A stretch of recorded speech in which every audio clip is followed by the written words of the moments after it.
You were offered the role of Black Widow in the Marvel series. Yeah. And that's a great role for Scarlett Johansson, but that would have been a great role for you too, and a slam dunk big role. Mm-hmm. But you had to turn it down because you're so fucking busy that you were doing Gulliver's Travels at that point. No. I actually do want to clean up the story on Gulliver's Travels. I was contracted to do Gulliver's Travels. I didn't want to do Gulliver's Travels. It was a bit of a heartbreaker for me because I take such pride in the decisions that I make, and they mean so much to me, the films that I do.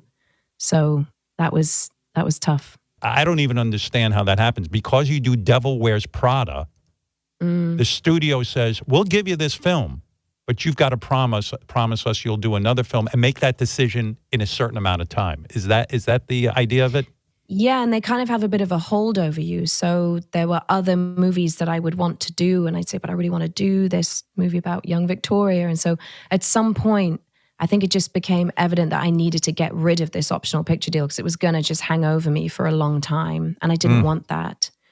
And ultimately, as hard as it was, I don't think anyone expected for the hand to be forced. I think you kind of like hope that it isn't. But it was, yes, I care deeply, very, very much about the choices I make. That's all I have are the choices that I make. Because after that, it's really left up to the gods, like what happens. And you usually don't really have any idea why a movie catches fire and why it doesn't.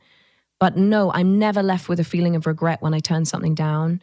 It is, I know in 20 pages if I love it, it's ethereal as to why I like it. I don't know why I like it. I just love it.